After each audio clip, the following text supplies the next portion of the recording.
मैं हूं किशोर अजवाणी। घड़ी इशारा कर रही है 9 बजे रात का। वक्त 100 बात की एक बात का। 100 बात की एक बात में आज सुप्रीम कोर्ट ने जम्मू कश्मीर से अनुच्छेद 370 हटाए जाने को सही ठहराया, जिसके बाद गृह मंत्री अमित शाह ने कह दिया कि अनुच्छेद 370 पर रुख नहीं बदला तो विपक्ष खत्म हो जाएगा। मध्य प्रदेश में बीजेपी ने मोहन यादव को नया मुख्यमंत्री चुन लिया, जिसके बाद उन्होंने मंच पर ही शिवराज सिंह चौहान के पैर छूकर आशीर्वाद लिया। कांग्रेस सांसद धीरज साहू के ठिकानों से 350 करोड़ रुपए से ज्यादा कैश मिलने पर बीजेपी ने संसद परिसर में प्रदर्शन किया तो कांग्रेस ने धीरज साहू से पल्ला झाड़ लिया। और चीन ने 3 दिन के भीतर दक्षिण चीन सागर में फिलीपींस के जहाजों पर दूसरा बड़ा हमला बोल दिया तो अमेरिका ने चीन की कार्रवाई को भड़काने वाली बता दिया। बड़ी खबर कांग्रेस सांसद धीरज साहू के ठिकानों पर आयकर विभाग की छापेमारी से जुड़ी। कांग्रेस सांसद धीरज साहू के झारखंड, ओडिशा और पश्चिम बंगाल के अलग अलग ठिकानों से मिले कैश की गिनती 6 दिन से जारी है। आयकर विभाग के सूत्रों के मुताबिक ओडिशा में बलंगीर के स्टेट बैंक की ब्रांच में और धीरज साहू के रांची वाले घर पर नोटों की गिनती लगातार चल रही है। सूत्रों के मुताबिक इनके अलावा सभी जगहों पर नोटों की गिनती पूरी कर ली गई है। सूत्र बताते हैं कि 350 करोड़ रुपए से ज्यादा के नोट गिने जा चुके हैं। हालांकि आयकर विभाग के अधिकारियों ने धीरज साहू के ठिकानों पर छापेमारी पर कोई भी आधिकारिक जानकारी साझा नहीं की है, लेकिन छापेमारी के दौरान मिली कैश की तस्वीरें देखकर हर कोई दंग है, क्योंकि आयकर विभाग के सूत्रों के मुताबिक वहां 2, 4 या 10 करोड़ नहीं बल्कि नोटों से भरा एक पूरा कमरा मिला और उसकी दीवारों पर, अलमारियों में, अलमारियों के ऊपर और फर्श पर नोट ही नोट दिखाई दिए। बलंगीर से सामने आई इन तस्वीरों को जिसने भी देखा उसने दांतों तले उंगलियां दबा ली। खबरों के मुताबिक एक ही कमरे में इतने सारे नोटों के बंडल देखकर छापेमारी करने पहुंचे आयकर विभाग के अफसर और कर्मचारी भी भौचक्के रह गए। कमरे का दरवाजा खुलते ही जहां तक नजरें जा रही थीं, बस नोट ही नोट नजर आ रहे थे। उस कमरे में अलमारियों में रखे नोटों के बंडल देखकर ऐसा लगा मानो किसी बड़े बैंक का लॉकर खोल दिया गया हो।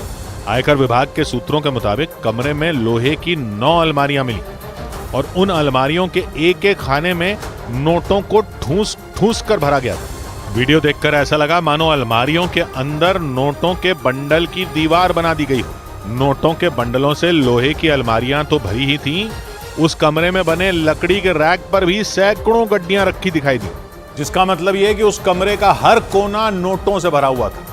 आयकर विभाग के सूत्रों के मुताबिक छापेमारी करने गई टीम जैसे जैसे उस कमरे में आगे बढ़ रही थी, हर कदम पर कैश मिलता जा रहा था। उस कमरे से मिले नोटों को गिनने के लिए आयकर विभाग की टीम को नोट गिनने वाली कई मशीनें मंगवानी पड़ी, क्योंकि वहां इतने नोट मिले कि हाथों से उनकी गिनती करना संभव नहीं था। नोटों से भरे उस कमरे में अलमारियों में दिख रही रकम के अलावा कई बैग भी दिखाई दिए और उनमें नोटों के बंडलों को ऊपर तक भरकर रखा गया था। नोटों से भरे एक बैग के ऊपर दूसरा बैग भरकर रखा नजर आया। सूत्रों के मुताबिक आयकर विभाग की टीम ने ही उस कमरे में अलमारियों के बाहर रखे गए नोटों की गड्डियों को बैगों में भर दिया था। कैश से भरे उस कमरे के अंदर 500-500 के नोटों की गड्डियां तो थी ही, 100 और 200 के भी सैकड़ों बंडल मिले और उनकी गिनती के लिए नोट गिनने वाली मशीनों को लगाना पड़ा। खबर तो ये आई कि इतने सारे नोट गिनते गिनते 2 मशीनें बंद तक हो गई थी, उन्हें बाद में वहां से हटा दिया गया, क्योंकि आयकर विभाग के सूत्रों के मुताबिक इससे पहले आज तक देश में इतना कैश छापेमारी में कभी मिला ही नहीं था। आयकर विभाग के सूत्रों के मुताबिक 3 राज्यों के 9 ठिकानों पर छापेमारी में 350 करोड़ से ज्यादा कैश मिला है। नोटों को गिनते समय मशीनों में आई परेशानी को तुरंत ठीक करने के लिए इंजीनियरों की एक टीम भी वहां तैनात कर दी गई और सूत्रों के मुताबिक उस कमरे में मिले नोटों के अंबार को गिनने के लिए कई बैंकों से नोट गिनने वाली मशीनें मंगवानी पड़ी। ओडिशा के बलंगीर में इस कमरे में नोटों के बंडलों को देखने के बाद अंदाजा लगाया जा रहा है कि 200 करोड़ से ज्यादा की रकम तो यहीं जमा करके रखी गई थी, क्योंकि 500 के नोटों की एक गड्डी में 50,000 की रकम होती है और 500 की 2 गड्डियों को मिलाकर यह रकम 1 लाख हो जाती है। ऐसे में अंदाजा लगाया जा रहा है कि उस कमरे में 500 की करीब 20,000 गड्डियां मौजूद थी। हालांकि कांग्रेस सांसद धीरज साहू और उनके करीबियों के ठिकानों से कुल कितनी रकम बरामद हुई, इस पर आयकर विभाग की तरफ से कोई आधिकारिक बयान जारी नहीं किया गया।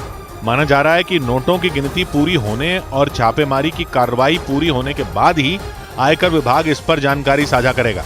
लेकिन सूत्रों के मुताबिक आयकर विभाग धीरज साहू के ठिकानों से मिले कैश की पूरी कुंडली खंगाल रहा है। इसके साथ ही नोटों की गिनती भी कराई जा रही है।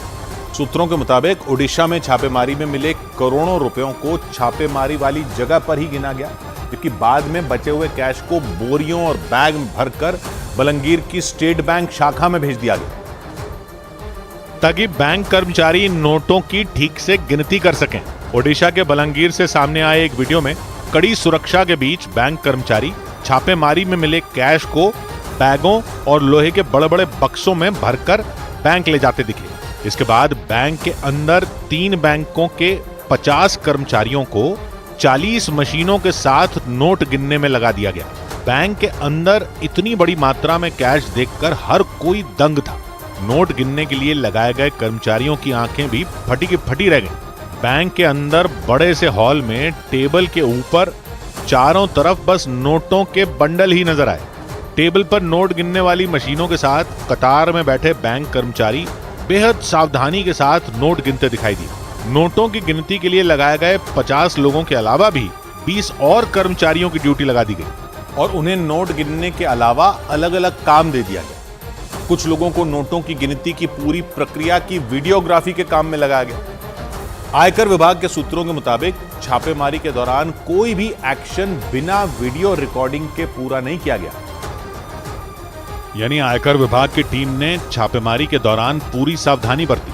आयकर विभाग के सूत्रों के मुताबिक ज्यादातर नकदी ओडिशा में धीरज साहू के भाई की कंपनी बौद्ध डिस्टिलरी प्राइवेट लिमिटेड के परिसर से बरामद की गई। सूत्रों के मुताबिक आयकर विभाग की जांच टीम ने मामले में कंपनी के उन अधिकारियों और कर्मचारियों के बयान भी दर्ज किए हैं जो तलाशी के दौरान वहां मौजूद थे। आयकर विभाग की टीम ने 6 दिसंबर को झारखंड में रांची और लोहरदगा में धीरज साहू के पैतृक आवास पर, उनकी शराब कंपनी के ऑफिस में और कोलकाता में उनके एक ठिकाने पर एक साथ छापा मारा।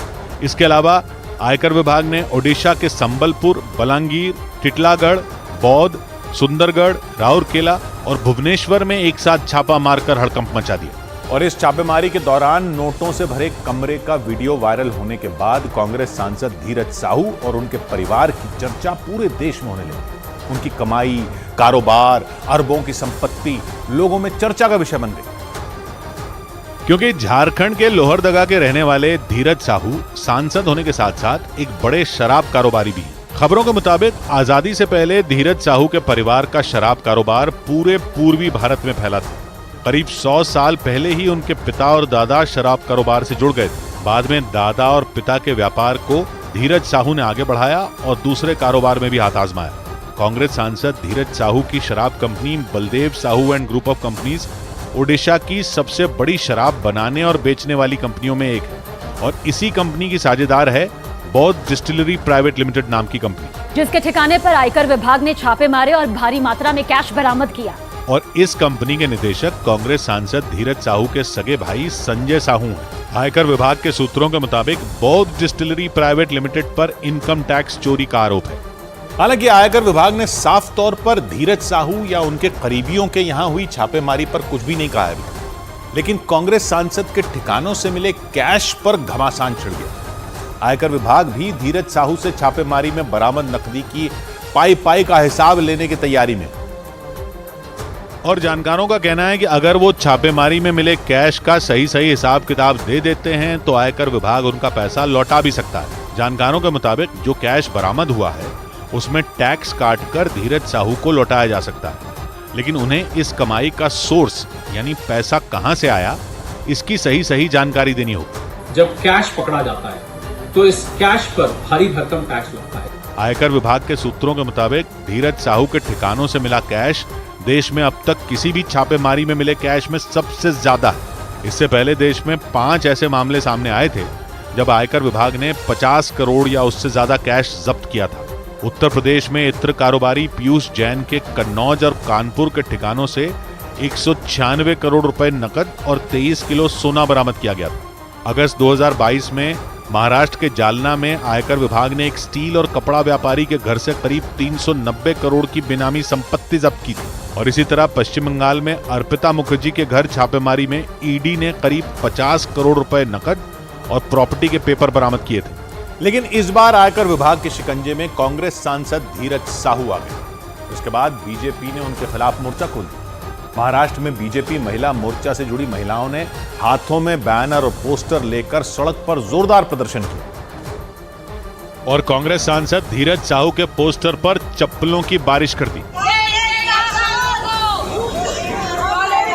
इस दौरान बीजेपी महिला मोर्चा के कार्यकर्ताओं और समर्थकों ने कांग्रेस के खिलाफ जमकर नारेबाजी की।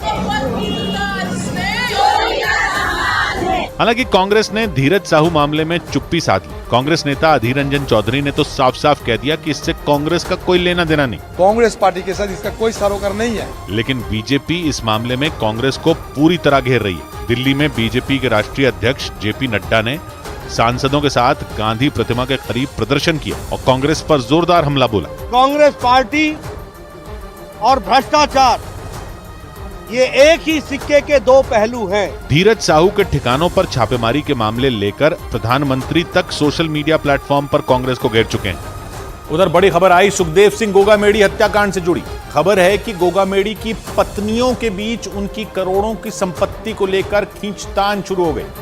राष्ट्रीय राजपूत करनी सेना के अध्यक्ष रहे सुखदेव सिंह गोगामेडी की 3 पत्नियां बताई जाती हैं और सूत्रों के हवाले से खबर है कि उन तीनों के बीच संपत्ति को लेकर घमासान मच गया। गोगामेडी की तीसरी पत्नी सपना सोनी ने उनकी दूसरी पत्नी शीला शेखावत पर कई गंभीर आरोप लगाए। 5 दिसंबर को जयपुर में गोगामेडी के घर में घुसकर 2 शूटरों ने गोली मारकर उनकी बेरहमी से हत्या कर दी थी। पुलिस ने दोनों शूटरों के साथ उनके कुछ मददगारों को भी गिरफ्तार कर लिया और हत्याकांड की साजिश से पर्दा उठाने के लिए उनसे पूछताछ कर रही है। लेकिन इस हत्याकांड में नया मोड़ तब आ गया जब यह बात सामने आई कि गोगामेडी की एक नहीं बल्कि 3 पत्नियां थीं। सूत्रों का दावा है कि उन तीनों के बीच गोगामेडी की करोड़ों की संपत्ति को लेकर विवाद शुरू हो गया। जानकारी के मुताबिक पूरे राजस्थान में सुखदेव सिंह गोगामेडी की 200 करोड़ रुपए से ज्यादा की संपत्ति है। और सूत्रों का दावा है कि गोगामेडी हत्याकांड के बाद उनकी पत्नियों के बीच प्रॉपर्टी के लिए दंगल शुरू हो गया। सुखदेव सिंह गोगामेडी की पहली पत्नी का नाम शकुंतला चौधरी है, जबकि दूसरी पत्नी का नाम शीला शेखावत और तीसरी पत्नी का नाम है सपना सोनी। लेकिन गोगामेडी की हत्या के बाद अगर कोई सबसे पहले खुलकर सामने आया तो वो थी शीला शेखावत। उस वक्त जब गोगामेडी का शव अस्पताल के अंदर पड़ा था, उसी दौरान अस्पताल के बाहर शीला उनके समर्थकों के बीच हुंकार भर रही थी।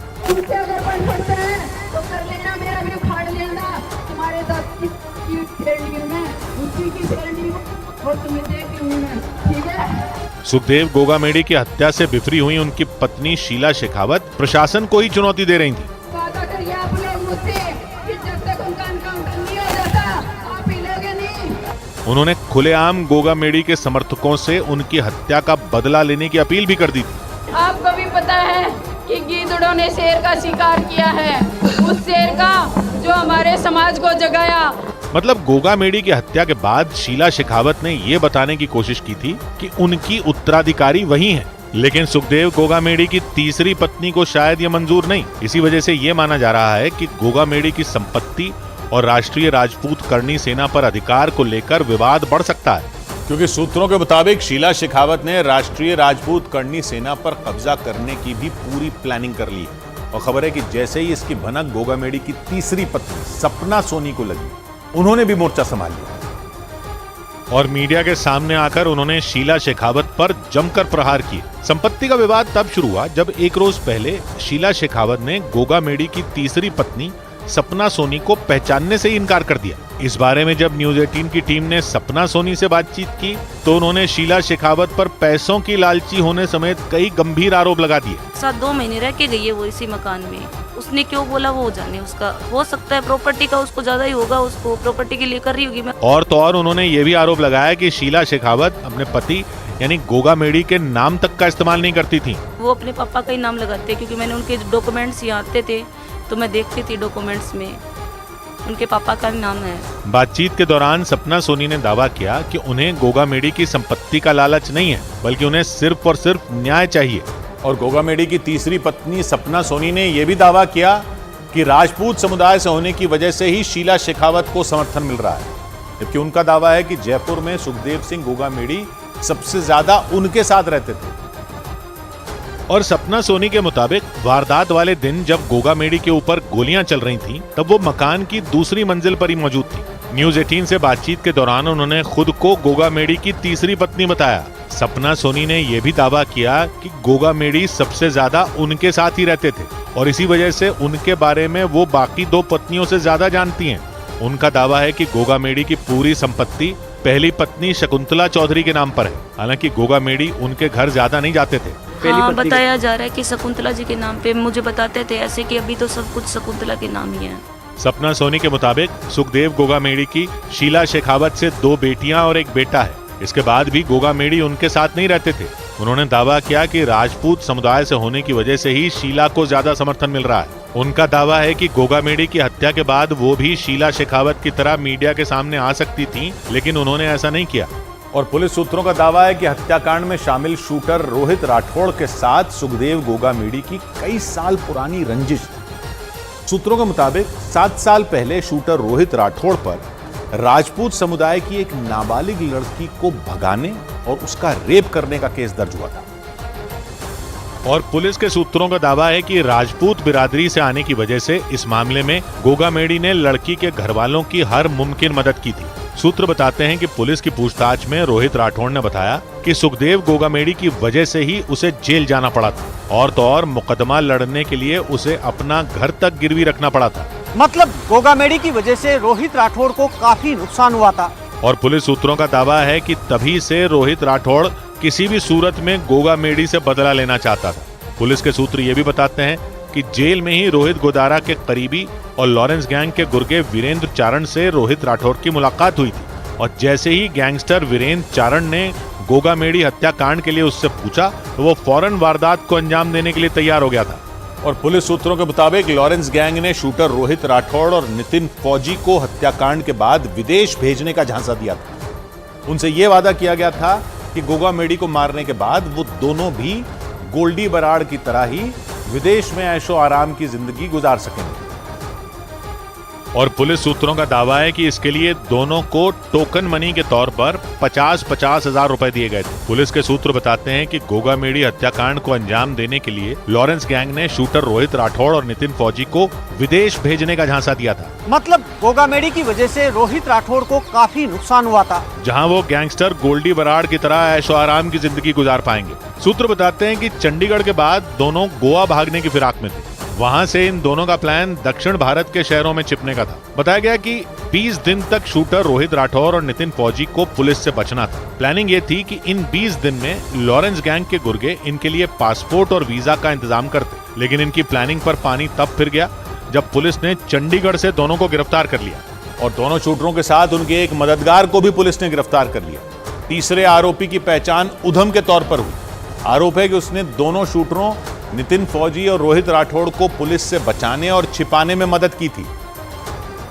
और पुलिस सूत्रों का दावा है कि उधम के जरिए ही दोनों शूटर चंडीगढ़ पहुंचे थे। तीनों चंडीगढ़ के सेक्टर 24 के कमल पैलेस नाम के होटल में रुके थे। इस दौरान न्यूज 18 की टीम ने होटल के मैनेजर से बातचीत की। उन्होंने बताया कि तीनों बदमाश शाम करीब 7:30 बजे होटल पहुंचे थे और तीनों ने 900 रुपए में एक कमरा बुक करवाया था, लेकिन तीनों बदमाशों के पहुंचने के कुछ देर बाद ही पुलिस होटल आ गई। एक के पास बैग था और तीनों के ऊपर से निकल लगे 7:40 पे शाम को लगाए और 10 मिनट बाद पुलिस पहुंच गई। होटल मैनेजर के मुताबिक तीनों ने फर्जी नाम से कमरा बुक करवाया था। उन्होंने अपने नाम दविंदर कुमार, जयवीर सिंह और सुखबीर सिंह बताए थे। इसके लिए उन्होंने फर्जी पहचान पत्र भी दिए थे। पुलिस के सूत्रों का दावा है कि होटल में दाखिल होने के बाद तीनों बदमाशों ने मैनेजर को डराकर सभी सीसीटीवी कैमरे बंद करवा दिए थे। लेकिन सुखदेव गोगा मेडी के कातिलों तक पहुंचने में पुलिस को नाकों चने चबाने पड़ गए, क्योंकि सूत्रों का दावा है कि दोनों शूटर रोहित राठौड़ और नितिन फौजी को पुलिस से बचाने के लिए लॉरेंस गैंग ने बड़ी प्लानिंग की थी। यानी गोगा मेडी की हत्या करने के बाद शूटरों के फरार होने का पूरा रोड मैप पहले से तैयार कर दिया गया था।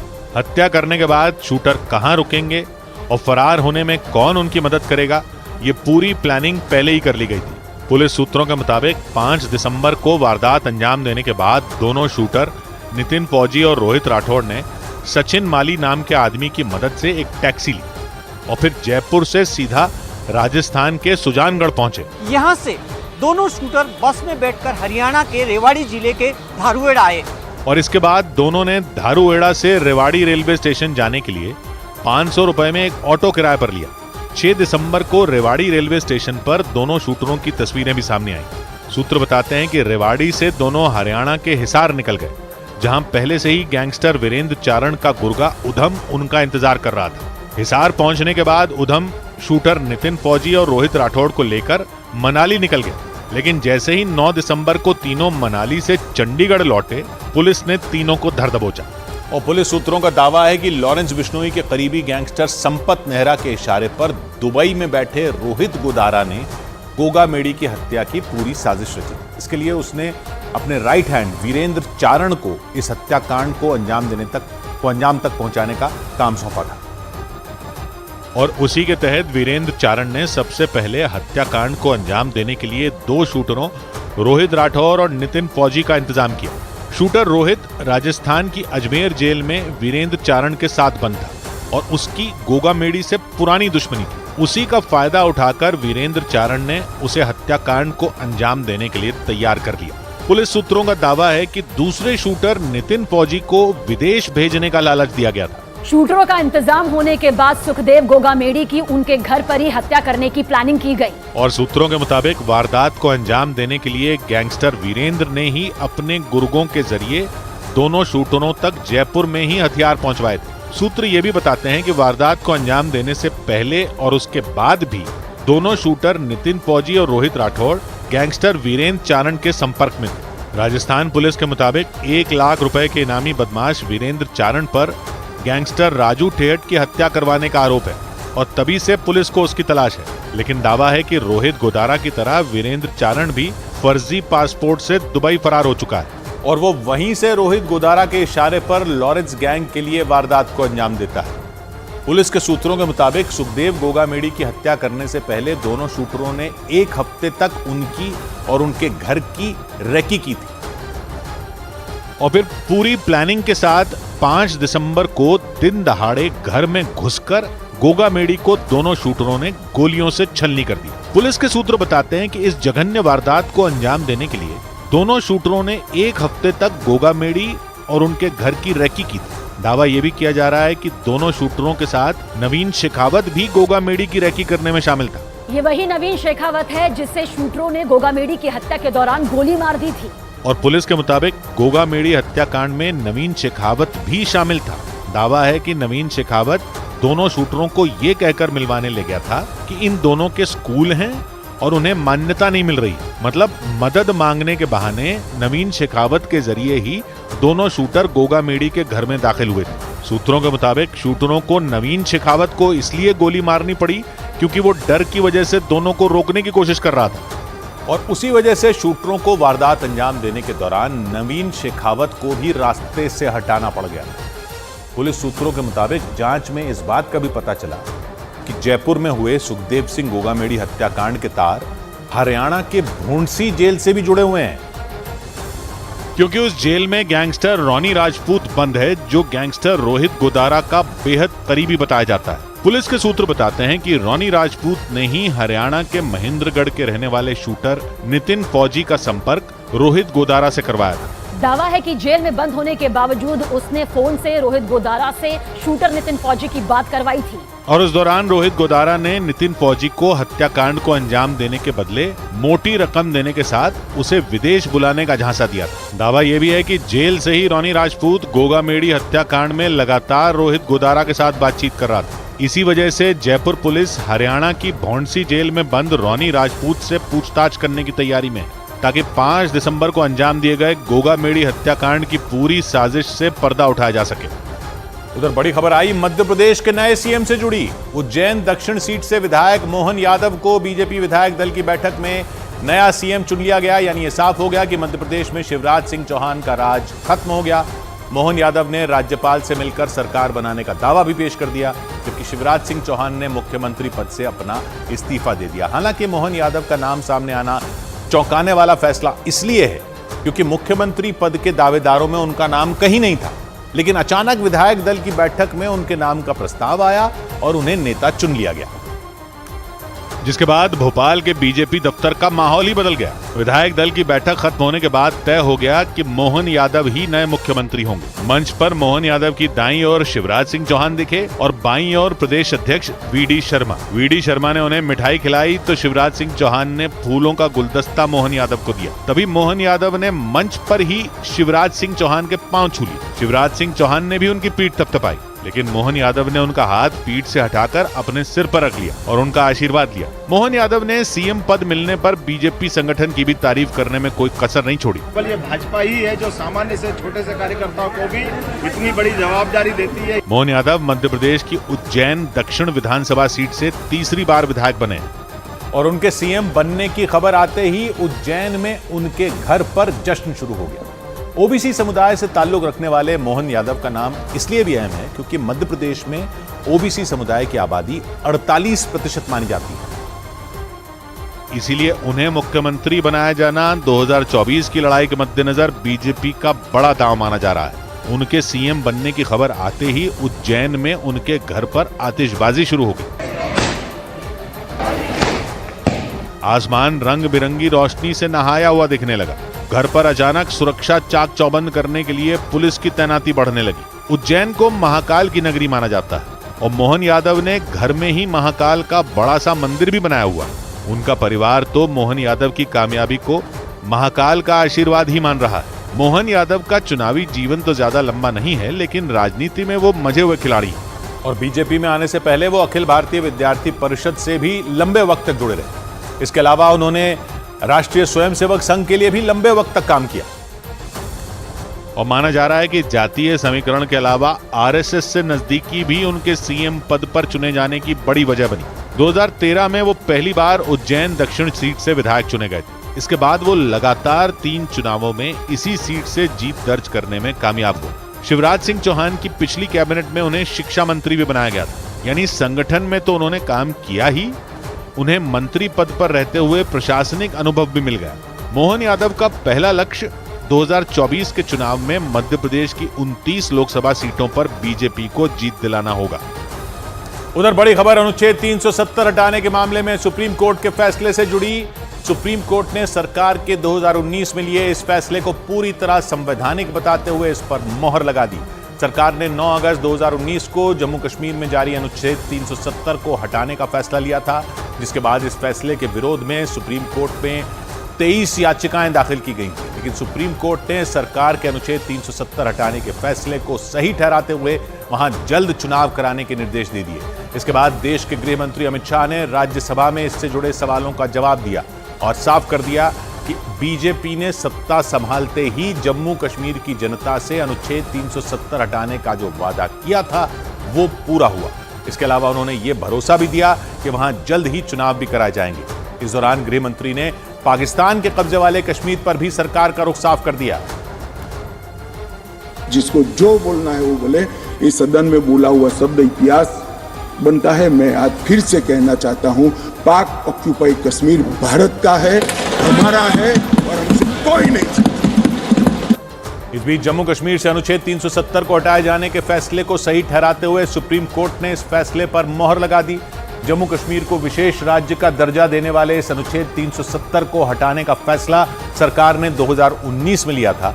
इसके बाद इस फैसले के खिलाफ सुप्रीम कोर्ट में 23 याचिकाएं दाखिल की गई और सुप्रीम कोर्ट ने उन याचिकाओं की सुनवाई करते हुए साफ कर दिया कि जम्मू कश्मीर से अनुच्छेद 370 हटाया जाना पूरी तरह संवैधानिक था। और जैसे ही यह फैसला आया, जम्मू में लोग खुशी से झूम उठे। इस दौरान जम्मू में कुछ लोग प्रधानमंत्री मोदी की तस्वीरें लेकर नाचते नजर आए। इसके अलावा उन लोगों के हाथों में सुप्रीम कोर्ट के जजों की बेंच की तस्वीर भी दिखी। उस तस्वीर पर जश्न मना रहे लोगों ने तिलक लगाकर सुप्रीम कोर्ट का शुक्रिया अदा किया। टेम्परेरी व्यवस्था कितनी देर चलाई, 70 वर्ष, और आज फिर गुमराह करने का प्रयास कर रहे हैं और उस पर मोहर लगाई है। सुप्रीम कोर्ट के इस फैसले के बाद जम्मू कश्मीर में चुनाव का रास्ता साफ हो गया। सुप्रीम कोर्ट ने केंद्र सरकार को निर्देश दिए कि जम्मू कश्मीर में सितंबर 2024 तक चुनाव कराए जाएं।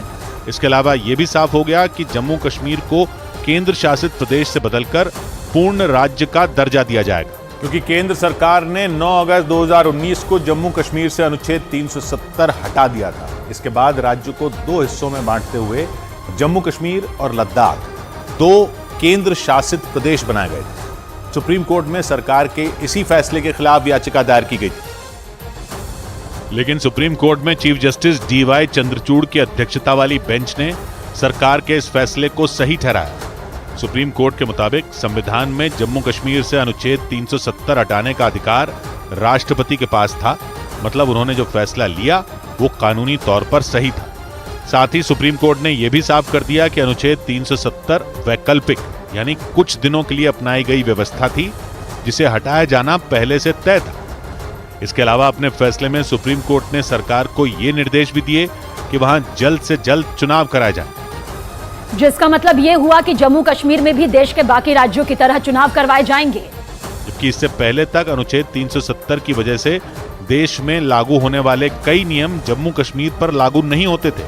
लेकिन अब ऐसा नहीं होगा, क्योंकि सुप्रीम कोर्ट ने भी सरकार के अनुच्छेद 370 हटाए जाने के फैसले को संवैधानिक तौर पर सही बताते हुए इस पर मोहर लगा दी। लेकिन इससे जम्मू कश्मीर के उन नेताओं को बड़ा झटका लगा जो अनुच्छेद 370 हटाए जाने को संविधान के खिलाफ बता रहे थे, जिनमें राज्य की मुख्यमंत्री रही महबूबा मुफ्ती भी शामिल है। उन्होंने तो ये तक ऐलान कर दिया कि सुप्रीम कोर्ट के फैसले के बाद भी उनकी लड़ाई जारी रहेगी। ये हमारी हार नहीं है, ये इस मुल्क की हार है।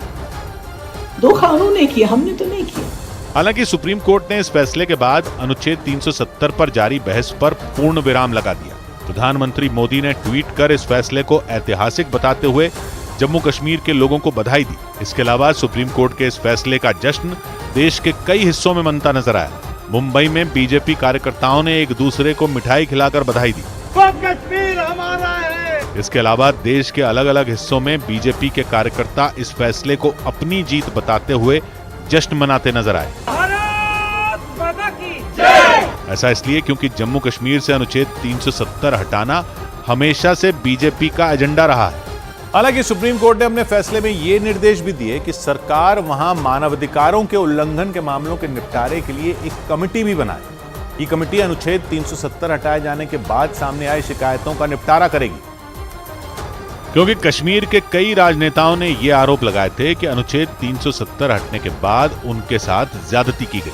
महबूबा मुफ्ती ने दावा किया था कि सरकार ने उन्हें कई दिनों तक उनके ही घर में नजरबंद करके रखा। दुकानदारों को बोला गया, उनको धमकी दी गई कि सुबह 10 बजे दुकानें खोल दो। हमें घरों में नजरबंद किया गया, वर्कर्स को थानों में बंद किया गया। इस मामले में महबूबा मुफ्ती अकेली नहीं थी। उनके अलावा पूर्व मुख्यमंत्री उमर अब्दुल्ला ने भी इसी बात पर नाराजगी जताई। मेरे साथी सुबह से बंद हैं, किस लिए? कसूर क्या है हमारा? हालांकि सुप्रीम कोर्ट ने यह साफ कर दिया कि मानवाधिकारों के उल्लंघन के मामलों के लिए बनाई जा रही कमेटी दोनों पक्षों से पूछताछ करेगी, क्योंकि मानवाधिकार उल्लंघन के आरोप सिर्फ सरकार पर नहीं है, बल्कि वहां के अलगाववादी संगठनों और वहां की कुछ राजनीतिक पार्टियों पर भी। यानी सुप्रीम कोर्ट के आदेश पर बनी कमेटी सभी पक्षों पर लगे आरोपों की जांच करेगी। लेकिन कानून के जानकारों का मानना है कि जम्मू कश्मीर में दोबारा धारा 370 का लागू होना अब लगभग नामुमकिन हो चुका है, क्योंकि 9 अगस्त 2019 को जब इसे हटाने का फैसला लिया गया तो इसे हमेशा के लिए दफनाने की पूरी प्लानिंग भी की गई थी। और तब के राष्ट्रपति रामनाथ कोविंद ने एक आदेश जारी किया था। उस आदेश के मुताबिक जम्मू कश्मीर में मौजूद संविधान सभा को विधानसभा कहा जाने लगा। मतलब जम्मू कश्मीर में होने वाले फैसलों में बाकी राज्यों की तरह संसद दखल दे सकती है। और अब इसे बदलना लगभग नामुमकिन माना जा रहा है, क्योंकि अगर आने वाले सालों में कोई पार्टी जम्मू कश्मीर में दोबारा अनुच्छेद 370 लाना भी चाहे, तब भी उसे संविधान के अनुच्छेद 368 के तहत इसे लाना होगा। और इसके लिए संसद के दोनों सदनों मतलब लोकसभा और राज्यसभा के 2/3 बहुमत की जरूरत होगी। और अगर कोई सरकार इस कड़ी को पार कर भी लेती है तो उसे देश की 50% विधानसभाओं से भी इसे पास कराना होगा। मतलब अब जम्मू कश्मीर में धारा 370 की वापसी शायद ही मुमकिन हो। और माना जा रहा है कि 2019 में मोदी सरकार ने इन सभी बातों को ध्यान में रखते हुए ही अनुच्छेद 370 को हटाने का ये रास्ता चुना था, ताकि आने वाले सालों में दोबारा कोई ये फैसला पलट न सके। उधर ब्रेकिंग न्यूज है केरल से। केरल के राज्यपाल आरिफ मोहम्मद खान ने केरल के मुख्यमंत्री पर बड़ा हमला बोल दिया। राज्यपाल आरिफ मोहम्मद खान के काफिले को काले झंडे दिखाए गए और ये घटना उस वक्त हुई जब वो एयरपोर्ट की तरफ जा रहे थे। उस वक्त छात्र संगठन SFI के कार्यकर्ताओं ने उनका विरोध किया और कुछ प्रदर्शनकारियों ने उनकी कार पर हमला किया। खबरों के मुताबिक इससे भड़के राज्यपाल ने राज्य सरकार पर बड़ा हमला बोला और कानून व्यवस्था भंग करने वालों को संरक्षण देने का आरोप लगा दिया सरकार पर। उन्होंने मुख्यमंत्री P. विजयन पर भी सीधा हमला बोला। I cannot allow the criminals, the juntas, to rule the road. You are surrounded by the security. Just a moment. What security people? They are hitting my car. So do we think that the police failed to ensure security? No, police, what poor people can do? When the chief minister is party to this conspiracy, what these poor people can do? उधर बड़ी खबर आई, Hamas के अंत तक Gaza में जंग लड़ने का ऐलान कर चुके इजराइल से जुड़ी हुई। इजराइल के प्रधानमंत्री नेतन्याहू ने हमास को सरेंडर का आखिरी मौका दिया। उन्होंने हमास के लड़ाकों से दो टूक बोल दिया कि वो यहिया सिनवार के चक्कर में अपनी जान न गंवाएं और सरेंडर कर दें। ये बयान देते समय नेतन्याहू ने माना कि जंग अभी लंबी चलेगी, लेकिन उन्होंने इस जंग को हमास के अंत की शुरुआत बता डाला और इस बात पर जोर दिया कि इजराइल की सेना यहिया सिनवार को खत्म करके ही चैन की सांस लेगी। जबकि संयुक्त राष्ट्र की ओर से लगातार इजराइल पर सीज फायर का दबाव डाला जा रहा है, लेकिन नेतन्याहू ने एक बार फिर सीज फायर की मांग को एक कान से सुनकर दूसरे से बाहर निकाल दिया और केवल जंग जारी रखने का ही ऐलान नहीं किया, बल्कि हमास को सरेंडर का आखिरी मौका भी दिया।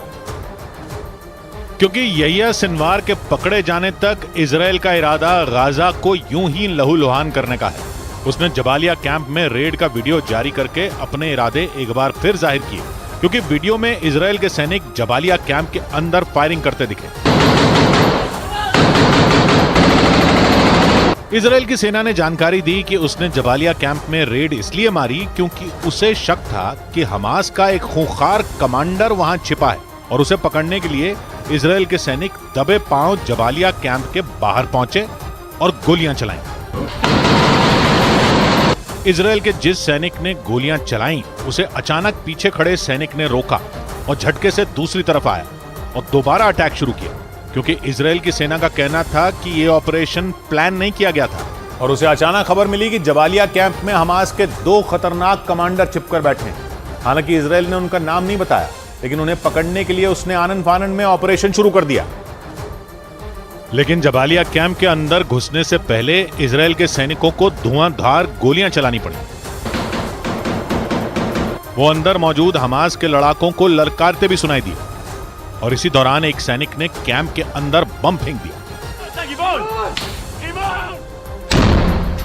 बम फेंकने वाला सैनिक जैसे ही पीछे हटा, दूसरा सैनिक आगे बढ़ता दिखा, क्योंकि वो अंदर छिपे शख्स को संभलने का मौका नहीं देना चाहते थे। और इसीलिए इजराइल के सैनिकों ने बिना एक पल गंवाए फिर से गोलियां चलानी शुरू कर दी। जो वीडियो जारी किया गया उसमें दिखा कि फायरिंग के वक्त एक सैनिक रुकता तो दूसरा शुरू हो जाता।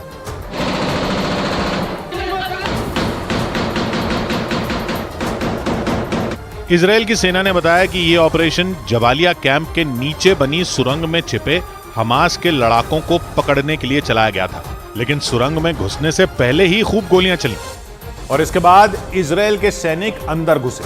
उन्होंने वहां हमास के दो लड़ाकों को मारने का दावा किया। इजराइल की सेना ने बताया कि वो जब अंदर घुसे तो हमास के दोनों लड़ाके जिंदा थे और इसीलिए इजराइल के सैनिक गोलियां चलाते हुए अंदर घुसे। इस दौरान गिने चुने मौके ही आए जब गोलियों की आवाज सुनाई नहीं दी, क्योंकि ज्यादातर समय इजराइल के सैनिक अलर्ट थे और गोलियां चला रहे थे। उनका कहना था कि सुरंग में घुसते समय अंदर से हमास के दोनों लड़ाकों ने फायरिंग की और उसका उन्हें जवाब देना पड़ा। वीडियो में दिखा कि अंदर मौजूद हमास के लड़ाकों और इजराइल के सैनिकों की बहस भी हुई और इसके बाद इजराइल के सैनिकों ने एक बार फिर उन्हें टारगेट किया।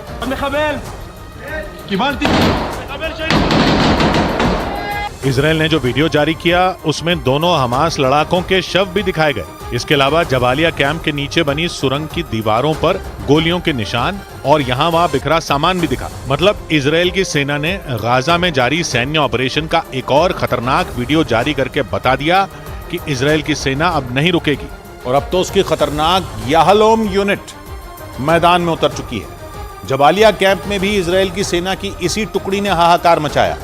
इजराइल की सेना की यह टुकड़ी तब मैदान में उतरती है जब आतंकियों से लड़ना होता है। और इसीलिए इजराइल की खतरनाक यालोम यूनिट जंग में उतरी। जबालिया कैंप में 2 हमास लड़ाकों को मारकर उसने हमास को सीधी चुनौती दी।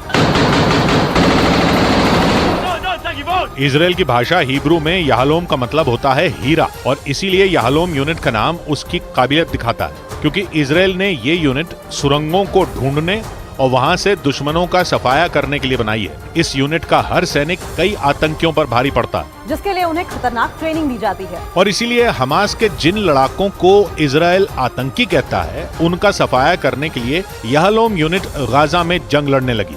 क्योंकि नेतन्याहू ने साफ कर दिया कि वो जंग नहीं रोकेंगे, और जब तक यहिया सिनवार नहीं पकड़ा जाता तब तक गाजा में हाहाकार मचाते रहेंगे, जबकि संयुक्त राष्ट्र इजराइल पर युद्ध विराम का दबाव बना रहा है। लेकिन नेतन्याहू ने साफ कर दिया कि वो इस बारे में सोच तक नहीं रहे, क्योंकि उन्होंने हमास के लड़ाकों को चेतावनी दी कि वो सरेंडर कर दें और यहिया सिनवार के चक्कर में अपनी मौत को न्योता न दें। ואני אומר למחבלי חמאס, זה נגמר. אל תמותו בשביל סנוואר. हालांकि नेतन्याहू ने यह माना कि जंग लंबी चल सकती है, लेकिन वो ये जताने से पीछे नहीं हटे कि आज नहीं तो कल हमास का अंत पक्का है। זה ייקח עוד זמן. המלחמה בעיצומה. אבל זה תחילת הסוף של חמאס. हमास के लादेन को पकड़ने के लिए इजराइल ने पूरे गाजा को उलट पुलट कर रख दिया, क्योंकि पहले इजराइल के सैनिकों ने उत्तरी गाजा पर हमला किया, फिर दक्षिणी गाजा के खान यूनिस में घुस गए, क्योंकि इजराइल के मीडिया ने दावा किया कि यहिया सिनवार उत्तरी गाजा से दक्षिणी गाजा भाग गया, और वहां उसने हमास के गढ़ खान यूनिस में पनाह ली। इजराइल की सेना ने इसी वजह से दक्षिणी गाजा के खान यूनिस में हाहाकार मचाया, लेकिन हमास ने भी हथियार नहीं डाले, उल्टा उसने इजराइल को धमकी दे डाली और बयान जारी किया कि जब तक उसकी शर्तें नहीं मानी जाती वो इजराइल के बंधक नहीं छोड़ेगा। और हमास की इस धमकी का कनेक्शन इजराइल की जेल में बंद फिलिस्तीन के नागरिकों से जोड़ा गया, और कहा जाने लगा कि हमास बंधकों के बदले और फिलिस्तीनियों को छुड़वाना चाहता है, क्योंकि उसने बयान दिया कि इजराइल और उसके समर्थक हमास की मांगों को पूरा किए बिना अपने बंधकों को जिंदा वापस नहीं ले जा सकते।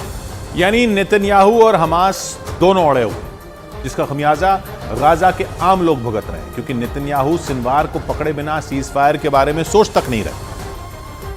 और हमास भी बाकी बंधकों को नहीं छोड़ना चाहता। इजराइल और हमास के बीच पिछले महीने हुआ युद्ध विराम 1 हफ्ते ही चला था और 1 दिसंबर को खत्म हो गया था। उस दौरान हमास ने 105 बंधकों को रिहा किया था। इन बंधकों में 80 इजराइल के नागरिक और बाकी दूसरे देशों के नागरिक थे, और उनकी रिहाई के बाद हमास के कब्जे में 137 बंधक और होने की खबर है, क्योंकि जंग की शुरुआत से ही कहा जा रहा है कि 7 अक्टूबर को हमास ने 240 लोगों को बंधक बनाया था, और इन बंधकों में कुछ तो छूट गए, लेकिन 100 से ज्यादा बंधक अब भी हमास की कैद में है। यानी इजराइल पर चौतरफा दबाव है। एक तरफ उसे अपने बंधकों को छुड़ाना है और दूसरी तरफ 7 अक्टूबर के मास्टरमाइंड यहिया सिनवार को पकड़ना है, और उसके लिए इजराइल की सेना की सबसे खतरनाक टुकड़ी कही जाने वाली याहलोम यूनिट मैदान में उतर चुकी है। और इजराइल की ओर से लगातार ऐसी तस्वीरें जारी की जा रही हैं जिन्हें इजराइल गाजा में हमास की हार के तौर पर दिखा रहा है।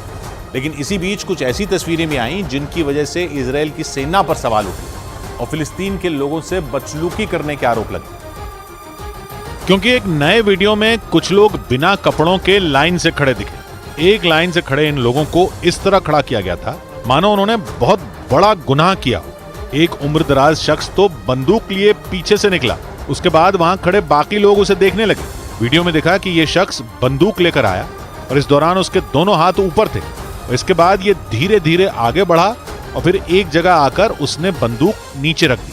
कहा जा रहा है कि इजराइल की सेना ने इस शख्स से सरेंडर करवाया और सबके सामने हथियार डलवाए, जबकि वीडियो में बिना कपड़ों के खड़े बाकी लोगों से पहले ही ऐसा करवाया जा चुका था।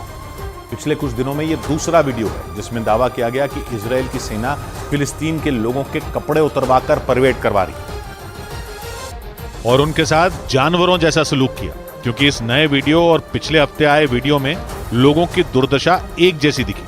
वो बिना कपड़ों के खड़े थे और उनके साथ बदसलूकी की जा रही थी, और इसका आरोप इजराइल की सेना पर लगा। और वीडियो शेयर करते समय कहा गया कि इजराइल की सेना ने सैकड़ों फिलिस्तीनियों की सड़क पर बिना कपड़ों के परेड करवाई और निर्दोष लोगों की फजीहत की। लेकिन इजराइल की सेना का तर्क है कि बिना कपड़ों के परेड इसलिए की गई क्योंकि उसे इन लोगों पर शक था, क्योंकि मुमकिन है कि कपड़ों के अंदर इन लोगों ने बम छिपा रखे हों। שאנחנו מזהים קבוצה כזאת שיצאה אלינו החוצה, נכנעה במרחב אחרי שאנחנו כורזים אליה. यानी इजराइल की सेना ने खुद माना कि उसने गिरफ्तार किए गए लोगों से बिना कपड़ों के परेड करवाई और इसके लिए उसने अपने तर्क भी दिए, लेकिन फिलिस्तीन और संयुक्त राष्ट्र इस हरकत पर भड़क गए। उन्होंने ढोल पीट पीट कर कहा कि इजराइल ने निर्दोष लोगों के कपड़े उतरवाकर परेड करवाई क्योंकि उनका हमास से कोई कनेक्शन नहीं था। उधर बड़ी खबर आई लाल सागर में अमेरिका और यमन के हूथी लड़ाकों के बीच टकराव से जुड़ी। अमेरिकी नौसेना ने लाल सागर में बड़ा ऑपरेशन चलाकर हूथी लड़ाकों के बड़े हमले को नाकाम करने का दावा किया। अमेरिकी सेना ने इस ऑपरेशन से जुड़ा एक वीडियो जारी किया। उस वीडियो में वो अपने युद्धपोत से ताबड़तोड़ मिसाइलें दागती नजर आई। दावा है कि अमेरिकी सेना ने हूथी लड़ाकों की कई मिसाइलों और ड्रोन को मार गिराया। अमेरिका के मुताबिक हूथी लड़ाके एक बार फिर इजराइल पर हमले की फिराक में थे, लेकिन हूथी लड़ाकों के प्लान पर उस वक्त पानी फिर गया जब अमेरिका ने बीच रास्ते में ही उनके ड्रोन और मिसाइलें तबाह कर दी। इससे पहले भी अमेरिका हूथी लड़ाकों के हमलों को नाकाम करने का दावा कर चुका है और इस बार अमेरिका ने अपनी कार्रवाई का वीडियो भी जारी किया जिसमें उसकी नौसेना अपने युद्धपोतों से मिसाइलें दागती नजर आई। यह हमला यूएसएस कार्नी युद्धपोत से किया गया जो लंबे वक्त से लाल सागर में तैनात है। अमेरिका ने इस दौरान एक के बाद एक कई मिसाइलें बरसाई। दावा है कि अमेरिकी सेना ने इस कार्रवाई से हूथी लड़ाकों के हमले को नाकाम कर दिया। अमेरिकी सेना के मुताबिक हूथी विद्रोहियों ने एक बार फिर इजराइल पर हमला करने और लाल सागर में अपनी दादागिरी चलाने की कोशिश की, लेकिन वो अपनी कोशिश में कामयाब नहीं हो सके। गाजा पट्टी में इजराइल की कार्रवाई के बाद से ही हूथी लड़ाकों ने इजराइल और उसका साथ दे रहे अमेरिका के जहाजों और सैन्य ठिकानों पर हमले तेज कर दिए हैं। यही नहीं, आरोप है कि लाल सागर से गुजरने वाले जहाजों को भी वो लगातार निशाना बना रहे हैं। इसी वजह से अमेरिका ने उस इलाके में जंगी जहाजों के साथ ही सैनिकों की संख्या भी बढ़ा दी। और इस बीच हूथी लड़ाकों ने लाल सागर में अमेरिका और इजराइल के अलावा दूसरे देशों के भी जहाजों को निशाना बनाने की धमकी दी। हूथी लड़ाकों ने चेतावनी दी कि वो गाजा पट्टी में जारी इजराइल की कार्रवाई के विरोध में हमले तेज करेंगे। और इसका मतलब है कि लाल सागर में बहुत बड़ी जंग छिड़ सकती है क्योंकि हूथी लड़ाकों ने धमकी दी कि वो अमेरिका और इजराइल के अलावा दूसरे देशों के जहाजों पर भी हमला करेंगे। यानी वहां से गुजरने वाले जहाजों पर हूथी लड़ाके कभी भी अटैक कर सकते हैं। हूथी लड़ाकों के मुताबिक गाजा में जारी इजराइल की कार्रवाई के विरोध में वो सभी जहाजों को निशाना बना सकते हैं और अगर ऐसा हो गया तो इस जंग की आग पूरी दुनिया में फैल सकती है क्योंकि लाल सागर दुनिया के सबसे व्यस्त समुद्री मार्गों में एक है। इसकी सीमाएं इजराइल, मिस्र, सूडान, सऊदी अरब और यमन से लगती हैं। इस इलाके से दुनिया भर के कई देशों के बड़े मालवाहक जहाज गुजरते हैं। जबकि लाल समंदर के किनारे बसे यमन पर हूथी लड़ाकों का कंट्रोल है। और इस धमकी के बाद माना जा रहा है कि इजराइल और हमास की जंग का खमियाजा कई दूसरे देशों को भी भुगतना पड़ सकता है। और अमेरिका की ही तरह फ्रांस ने भी लाल सागर में हूथी लड़ाकों के हमलों को नाकाम करने का दावा किया। फ्रांस के मुताबिक उसकी नौसेना ने समंदर में 2 ड्रोन मार गिराए और फ्रांस का दावा है कि वो दोनों ड्रोन हूथी लड़ाकों के थे। फ्रांस की नौसेना के मुताबिक उसकी जवाबी कार्रवाई में हूथी लड़ाकों के घातक ड्रोन हवा में ही तबाह हो गए। इस कार्रवाई का जो वीडियो जारी किया गया उसमें फ्रांस की नौसेना के जंगी जहाज लाल सागर के एक इलाके में पेट्रोलिंग करते दिखाई दिए। अमेरिका की तरह फ्रांस भी लाल सागर में हूथी लड़ाकों के हमलों को नाकाम करने में जुटा है। हूथी लड़ाके पहले ही ये धमकी दे चुके हैं कि वो इजरायली बंदरगाहों की तरफ जाने वाले सभी जहाजों पर हमला करेंगे। हाल ही के दिनों में हूथी लड़ाकों ने कई बार ऐसा करने की भी कोशिश की थी। पिछले महीने ही एक जहाज को हाईजैक कर हूथी लड़ाकों ने इजराइल और अमेरिका को खुली चुनौती दी थी। ऐसे में माना जा रहा है कि हमास के साथ जंग लड़ रहे इजराइल को जल्द ही हूथी लड़ाकों के खिलाफ भी सैन्य कार्रवाई करनी पड़ सकती है। लेकिन ऐसी किसी भी कार्रवाई से पहले इजराइल ने हूथी लड़ाकों को अंजाम भुगतने की चेतावनी दी। इसके साथ ही इजराइल ने दुनिया के सभी देशों से हूथी लड़ाकों के खिलाफ कदम उठाने की अपील की। और ऐसा न होने पर हूथी विद्रोहियों पर हमास की तरह ही एक्शन लेने की धमकी दी। इजराइल ने 2 टूक कहा कि अगर अंतर्राष्ट्रीय समुदाय ने उसकी अपील पर कोई कदम नहीं उठाया तो वो लाल सागर को हूथी लड़ाकों की कब्रगाह बना देगा। खबर है कि इजराइल के प्रधानमंत्री बेनिमिन नेतन्याहू ने इस मुद्दे पर अमेरिकी राष्ट्रपति बाइडेन समेत दुनिया के कई दूसरे देशों के राष्ट्रपतियों से भी बातचीत की। इस दौरान उन्होंने हूथी लड़ाकों पर मिलकर एक्शन लेने की मांग की ताकि लाल सागर में जहाजों पर हो रहे हमलों को रोका जा सके। असल में यमन के हूथी लड़ाके शिया मुसलमान हैं और उन्होंने 1990 के दशक में यमन में शिया और सुन्नी के बीच जारी लड़ाई में विद्रोही संगठन बना लिया ताकि वो शिया मुसलमानों की आवाज बुलंद कर सके। और ये संगठन 2014 से ही सऊदी अरब के समर्थन वाली यमन की गठबंधन सरकार के खिलाफ गृह युद्ध लड़ रहा है। माना जाता है कि शिया बहुल देश ईरान हूथी लड़ाकों का पूरा समर्थन करता है और माना जा रहा है कि ईरान के इशारे पर ही वो इजरायल और अमेरिका को निशाना बना रहा है। इस बीच अमेरिकी मीडिया का दावा है कि हूथी लड़ाकों से निपटने के लिए बाइडेन सरकार एक संयुक्त नौसेना बनाने की तैयारी में है ताकि लाल सागर में पहले की तरह जहाजों के आने जाने में कोई खतरा ना हो। अमेरिकी मीडिया के मुताबिक लाल सागर की सुरक्षा के लिए बाइडेन सरकार एक संयुक्त नौसेना बनाने की तैयारी में है जिसमें कई देशों के नौसैनिक शामिल हो सकते हैं। यही नहीं, उन देशों के युद्धपोत भी उस इलाके में एक साथ मिलकर गश्त लगाएंगे ताकि हूथी लड़ाके फिर किसी जहाज को निशाना न बना सके। हालांकि इस बात की जानकारी नहीं दी गई कि अगर ऐसी कोई सेना का गठन होता है तो उसमें कौन कौन से देश शामिल हो सकते हैं। इसके साथ ही अमेरिकी मीडिया ने इस तनाव के लिए एक बार फिर ईरान को जिम्मेदार ठहरा दिया। आरोप लगाया कि ईरान उस इलाके में जंग का नया मोर्चा बनाना चाहता है क्योंकि ईरान पर हूथी लड़ाकों को हथियार देने और हर तरीके से उनकी मदद करने के आरोप लगते रहे। उधर बड़ी खबर आई इजरायल और सीरिया में बढ़े टकराव से जुड़ी हुई। खबर है कि गाजा में हमास से जंग लड़ रही इजरायल की फौज को सीरिया में बड़ा झटका लगा है। सीरिया की सेना ने इजरायल की ओर से दागी गई कई मिसाइलों को बर्बाद करने का दावा किया। खबर के मुताबिक इजरायल ने सीरिया में मौजूद ईरान समर्थित हिजबुल्ला समेत दूसरे चरमपंथी गुटों के ठिकानों को निशाना बनाया और लड़ाकू विमानों के जरिए सीरिया की राजधानी दमिश्क और उसके आसपास के इलाकों पर ताबड़तोड़ 8 मिसाइलें छोड़ दी। लेकिन न्यूज एजेंसी रॉयटर्स के मुताबिक सीरिया की सेना ने इजरायल की ओर से दागी गई ज्यादातर मिसाइलों को हवा में तबाह कर उसके हमले को नाकाम कर दिया।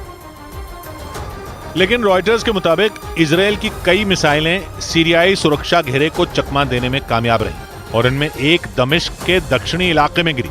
इस मिसाइल हमले की चपेट में आकर एक इमारत पूरी तरह तहस नहस हो गई। इजरायल ने दावा किया कि यह इमारत एक ईरान समर्थित चरमपंथी संगठन की थी। हालांकि इस हमले में किसी के भी घायल होने की खबर सामने नहीं आई। सीरिया ने आरोप लगाया कि इजरायल की सेना ने गोलान हाइट्स से दमिश्क और उसके आसपास के इलाकों में मिसाइलें छोड़ी।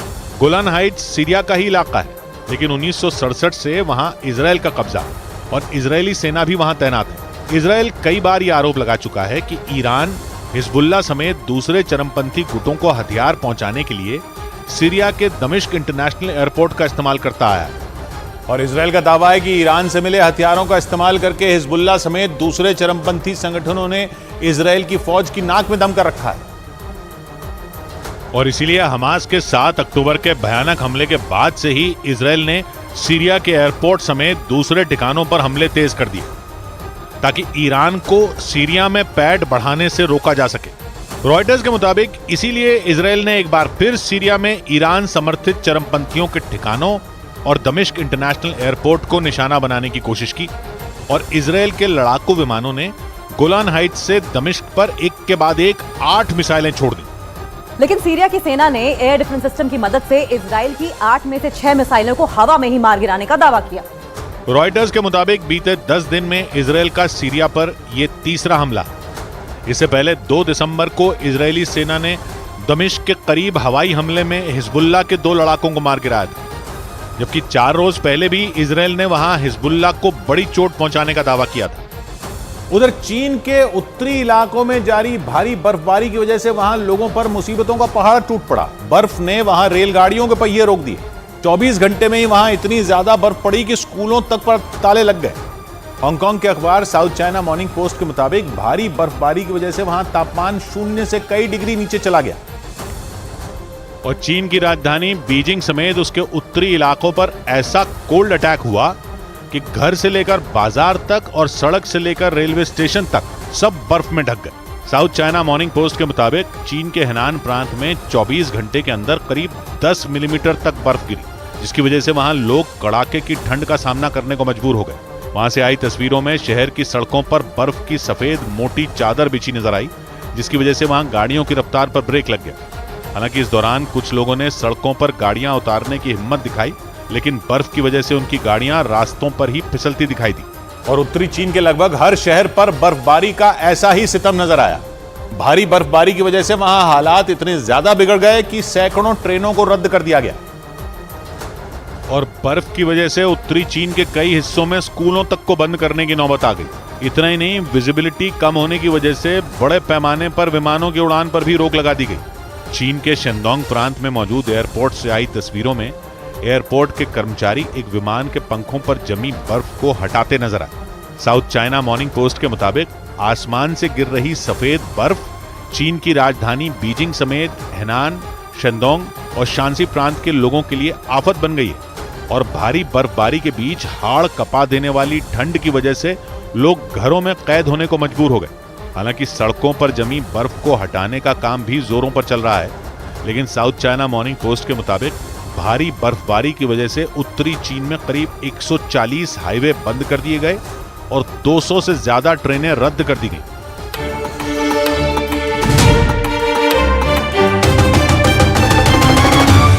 It's time to break free. Break away to the greens. Start again and just let it all go. With JK Tyre's Ranger 80. JK Tyre, total control.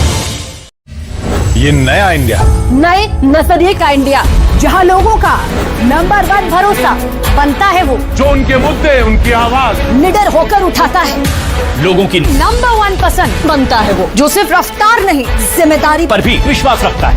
देश का नंबर 1 न्यूज चैनल बनता है वो जो देश हित और जनहित दोनों को सर्वोपरि समझता है। न्यूज़ 18 इंडिया, नए इंडिया का नया नंबर 1 न्यूज चैनल।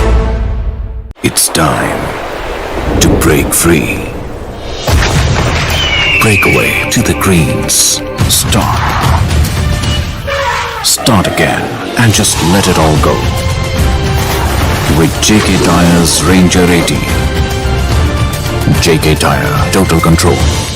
बड़ी खबर कांग्रेस सांसद धीरज साहू के ठिकानों पर आयकर विभाग की छापेमारी से जुड़ी।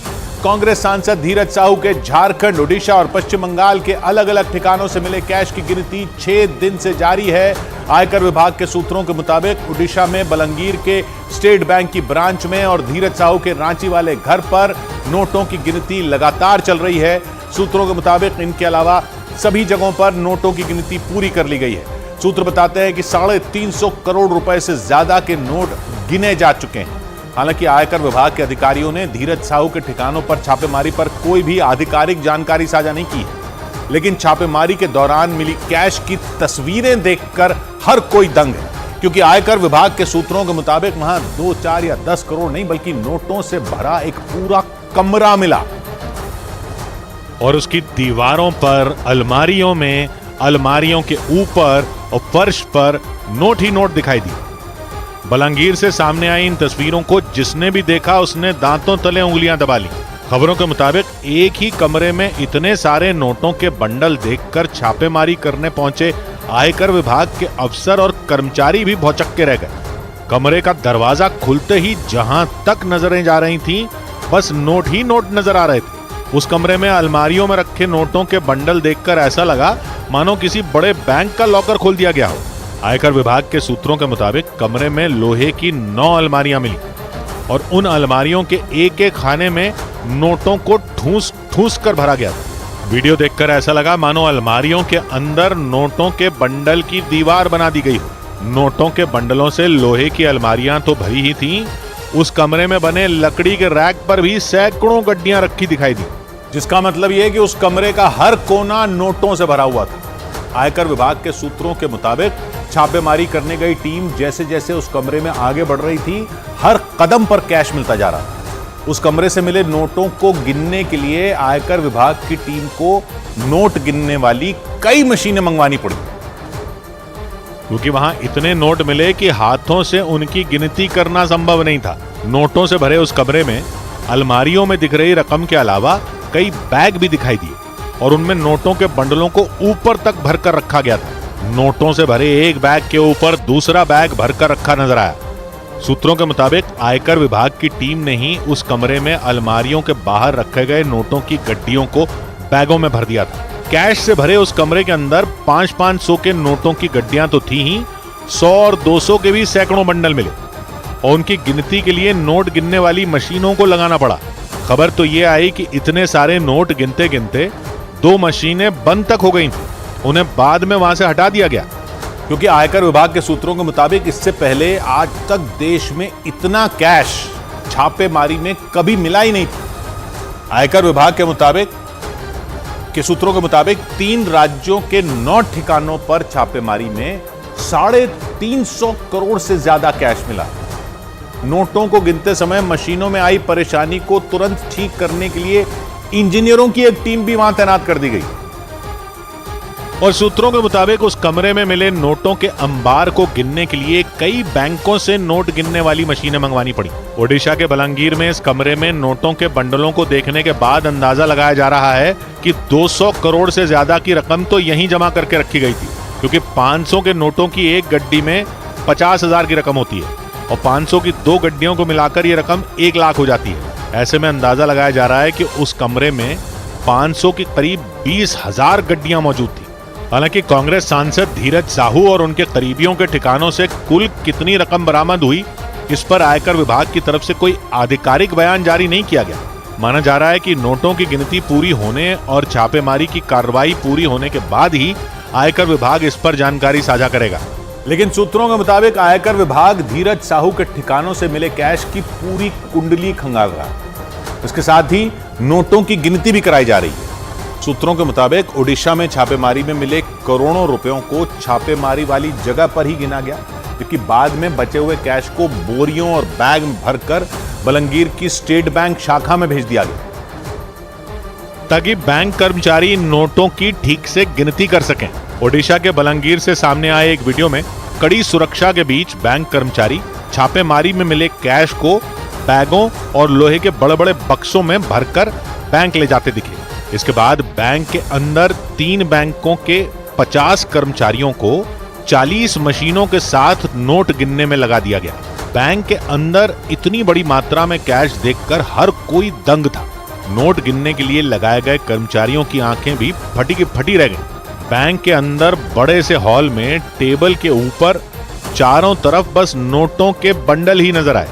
टेबल पर नोट गिनने वाली मशीनों के साथ कतार में बैठे बैंक कर्मचारी बेहद सावधानी के साथ नोट गिनते दिखाई दिए। नोटों की गिनती के लिए लगाए गए 50 लोगों के अलावा भी 20 और कर्मचारियों की ड्यूटी लगा दी गई और उन्हें नोट गिनने के अलावा अलग अलग काम दे दिया गया। कुछ लोगों को नोटों की गिनती की पूरी प्रक्रिया की वीडियोग्राफी के काम में लगाया गया। आयकर विभाग के सूत्रों के मुताबिक छापेमारी के दौरान कोई भी एक्शन बिना वीडियो रिकॉर्डिंग के पूरा नहीं किया गया। यानी आयकर विभाग की टीम ने छापेमारी के दौरान पूरी सावधानी बरती। आयकर विभाग के सूत्रों के मुताबिक ज्यादातर नकदी ओडिशा में धीरज साहू के भाई की कंपनी बौद्ध डिस्टिलरी प्राइवेट लिमिटेड के परिसर से बरामद की गई। सूत्रों के मुताबिक आयकर विभाग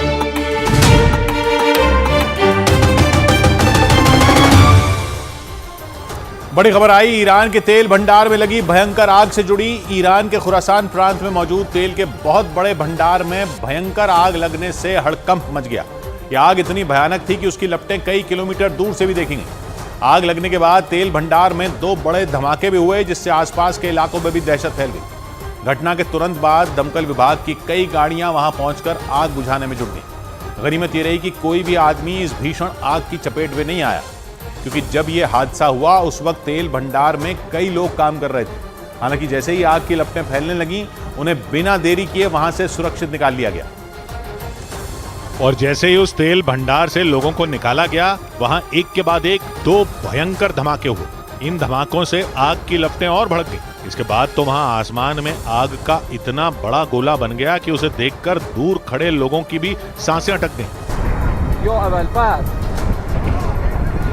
देखते ही देखते आग ने और भी विकराल रूप ले लिया। उसकी लपटें आसमान में कई फीट ऊपर उड़ गई। इतनी भयानक आग का अंदाजा वहां किसी को भी नहीं था। दमकल के कई कर्मचारी जो आग बुझाने वहां पहुंचे थे, उन्हें भी कुछ देर के लिए रोक दिया गया, क्योंकि तेल भंडार में धमाके होने से फायर ब्रिगेड के कर्मचारियों के भी झुलसने का डर था। इस वजह से आग बुझाने के काम में देरी हुई और तब तक लपटें पूरे तेल भंडार में फैल गई। ये हादसा ईरान के पूर्वी हिस्से में मौजूद खुरासान प्रांत में हुआ, जो स्पेशल इकोनॉमिक जोन में आता है, और वहाँ तेल भंडार के अलावा कई दूसरी फैक्ट्रियां भी हैं।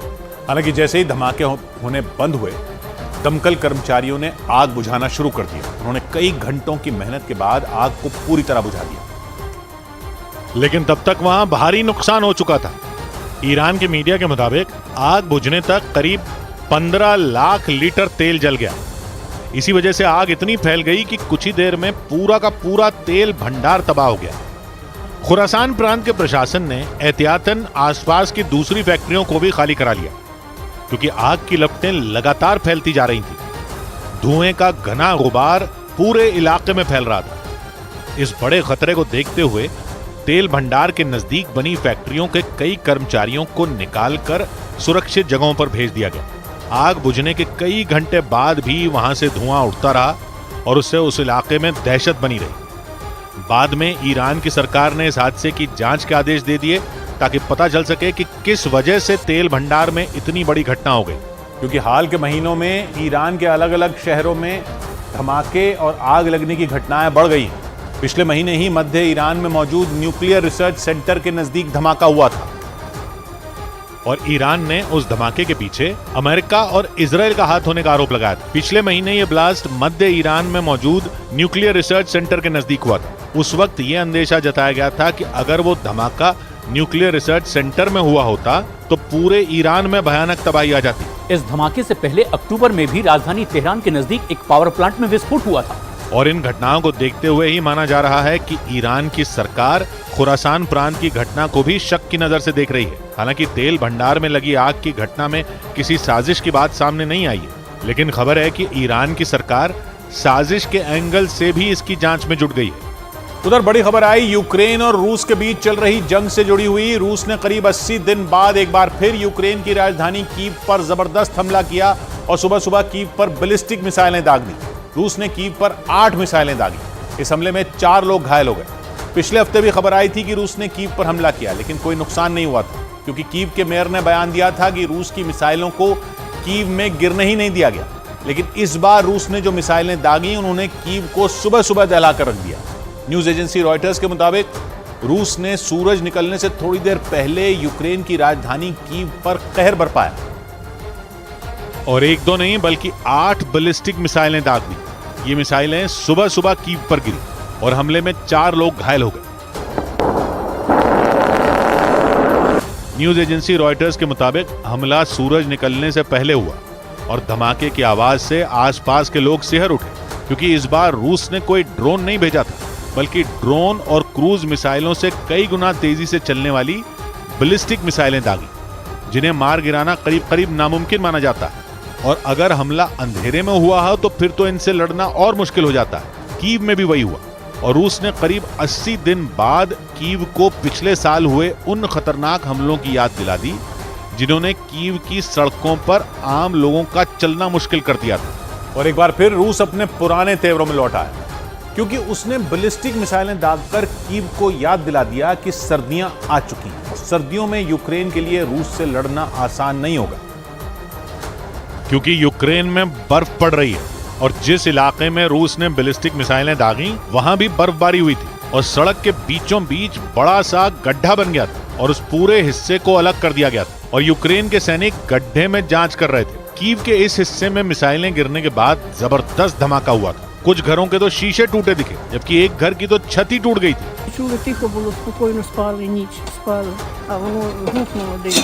न्यूज एजेंसी रॉयटर्स के मुताबिक रूस की मिसाइलें कीव के दक्षिणी इलाके दानित्स्की में गिरी। कीव का ये इलाका नीप्रो नदी तक फैला है और इसकी गिनती यूक्रेन के बेहतरीन पर्यटन स्थलों में होती है। लेकिन रूस के हमले ने कीव के दानित्स्की इलाके की सूरत ही बिगाड़ कर रखी, क्योंकि यहां पर इजराइल की बैलिस्टिक मिसाइलें गिरी और हमले में कुछ लोग घायल भी हुए। और इस हमले ने एक बार फिर कीव के लिए खतरे की घंटी बजा दी, क्योंकि सर्दियां शुरू हो चुकी हैं और यूक्रेन जंग की दूसरी सर्दी ने जेलेंस्की को पहले ही डरा कर रखा हुआ है। रूस की बैलिस्टिक मिसाइलें तो उनकी नींद ही उड़ा देंगी, क्योंकि करीब 80 दिन से रूस शांत था और छोटे मोटे हमले कर रहा था, जिसमें ईरान के शाहिद 136 ड्रोन का इस्तेमाल कर रहा था। और पिछली बार कीव में ईरान के शाहिद 136 ड्रोन ने ही कोहराम मचाया था। लेकिन इस बार रूस ने बड़ा हमला कर दिया और एक के बाद एक 8 बैलिस्टिक मिसाइलें यूक्रेन की राजधानी कीव पर दाग दी और सर्दियां शुरू होते ही यूक्रेन के लिए खतरे की घंटी बजा दी। उधर बड़ी खबर है पाकिस्तान और चीन से जुड़ी। खबर है कि हथियारों के बकाया पैसे के लिए चीन ने एक बार फिर पाकिस्तान को जोरदार फटकार लगाई है। बताया जा रहा है कि चीन ने पाकिस्तान को धमकाते हुए यह तक कह दिया कि अगर उसने हथियारों की बकाया राशि न चुकाई तो उसे मिलने वाले हथियारों की डील भी रद्द की जा सकती है। पाकिस्तान की कुछ मीडिया रिपोर्ट के मुताबिक उसे चीन को करोड़ों डॉलर का भुगतान करना है, लेकिन पाकिस्तान ये रकम देने को राजी ही नहीं है और माना जा रहा है कि इसी बात ने चीन का पारा चढ़ा दिया। खबर तो यह भी है कि इस मामले में सुलह का रास्ता निकालने के लिए पाकिस्तान की सेना के कई बड़े अधिकारी चीन की सेना के अधिकारियों से भी मिले और इस दौरान पाकिस्तान ने चीन से कुछ दिनों की मोहलत और मांगी। पाकिस्तान की सेना की एक रिपोर्ट के मुताबिक अभी उसे चीन को हथियारों की खरीद के बदले करीब 150 करोड़ डॉलर चुकाने हैं। मतलब भारतीय रुपयों के हिसाब से अकेले इस डील की वजह से पाकिस्तान पर 12,000 करोड़ रुपए का कर्ज है। और चीन की धमकियों को देखकर लग रहा है इस बार वो पाकिस्तान को छोड़ने वाला नहीं। और ये बात चीन ने इशारों में ही सही लेकिन पाकिस्तान को कह ही दी।